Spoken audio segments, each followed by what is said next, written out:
जय श्री राधे राधे।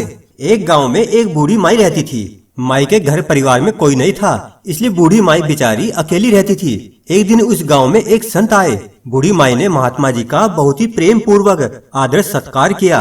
जब महात्मा जी जाने लगे तो बूढ़ी माई ने कहा, महात्मा जी आप तो ईश्वर के परम भक्त हैं, कृपा करके मुझे ऐसा आशीर्वाद दीजिए जिससे मेरा अकेलापन दूर हो जाए। अकेले रह रह करके ऊब चुकी हूँ। तब उन महात्मा ने मुस्कुराते हुए अपनी झोली में से बाल गोपाल की एक मूर्ति निकाली। वो बुढ़िया माई को देते हुए कहा, माई ये लो, आपका बालक है, इसका अपने बच्चे की तरह प्रेम पूर्वक लालन पालन करती रहना। अब बुढ़िया माई बड़े लाड प्यार से ठाकुर जी का लालन पालन करने लगी। एक दिन गांव के कुछ शरारती बच्चों ने देखा कि माई मूर्ति को अपने बच्चे की तरह लाड कर रही है। नटखट बच्चों को माई से हंसी मजाक करने की सूझी। उन्होंने माई से कहा, अरे मैया सुन, आज गांव में जंगल से एक भेड़िया घुस आया है जो छोटे बच्चों को उठाकर ले जाता है और मारकर खा जाता है।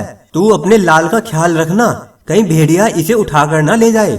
बुढ़िया माई ने अपने बाल गोपाल को उसी समय कुटिया में विराजमान किया और स्वयं लाठी लेकर दरवाजे पर पहरा लगाने के लिए बैठ गई। अपने लाल को भेड़िए से बचाने के लिए बुढ़िया माई भूखी प्यासी दरवाजे पर पहरा देती रही। पहरा देते देते एक दिन बीता, फिर दूसरा, तीसरा, चौथा और पांचवा दिन बीत गया। बुढ़िया माई 5 दिन और 5 रात लगातार बगैर पल के झपकाए भेड़िए से अपने बाल गोपाल की रक्षा के लिए पहरा देती रही। उस भोली भाली मैया का यह भाव देखकर ठाकुर जी का हृदय प्रेम से भर गया। अब ठाकुर जी को मैया के प्रेम का प्रत्यक्ष रूप से आस्वादन करने की इच्छा हुई। अब भगवान बहुत ही सुंदर रूप धारण कर वस्त्राभूषणों से सुसज्जित होकर माई के पास आए। ठाकुर जी के पांव की आहट पाकर माई डर गई कि कहीं दुष्ट भेड़िया तो नहीं आ गया मेरे लाल को उठाने। माई ने लाठी उठाई और भेड़िए को भगाने के लिए उठ खड़ी हुई।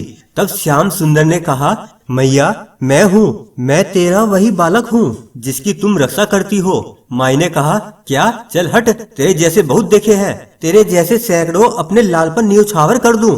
अब ऐसे मत कहियो, चल भाग जा यहाँ से। अब ठाकुर जी मैया के इस भाव और एक निष्ठा को देखकर बहुत ज्यादा प्रसन्न हो गए। ठाकुर जी मैया से बोले, अरे मेरी भोली मैया, मैं त्रिलोकीनाथ भगवान हूँ, मुझसे जो चाहे वर मांग ले, मैं तेरी भक्ति से प्रसन्न हूँ। बुढ़िया माई ने कहा, अच्छा आप भगवान हो, मैं आपको 100 प्रणाम करती हूँ। कृपा कर मुझे यह वरदान दीजिए कि मेरे प्राण प्यारे लाल को भेड़िया न ले जाए। अब ठाकुर जी और ज्यादा प्रसन्न होते हुए बोले, तो चल मैया, मैं तेरे लाल को और तुझे अपने निज धाम लिए चलता हूँ, वहाँ भेड़िए का कोई भय नहीं है। इस तरह प्रभु बुढ़िया माई को अपने निज धाम ले गए। तो इस कहानी से हमें यह समझना चाहिए कि भगवान को पाने का सबसे सरल मार्ग है भगवान को प्रेम करो, निष्काम प्रेम, जैसे बुढ़िया माई ने किया। हमें अपने अंदर बैठे ईश्वरीय अंश की काम, क्रोध, लोभ, मोह और अहंकार रूपी भेड़ियों से रक्षा करनी चाहिए। जब हम पूरी तरह से तन्मय होकर अपने मन की पवित्रता और शांति की रक्षा करते हैं तो एक न एक दिन ईश्वर हमें दर्शन जरूर देते हैं। बोलिए जय श्री राधे राधे।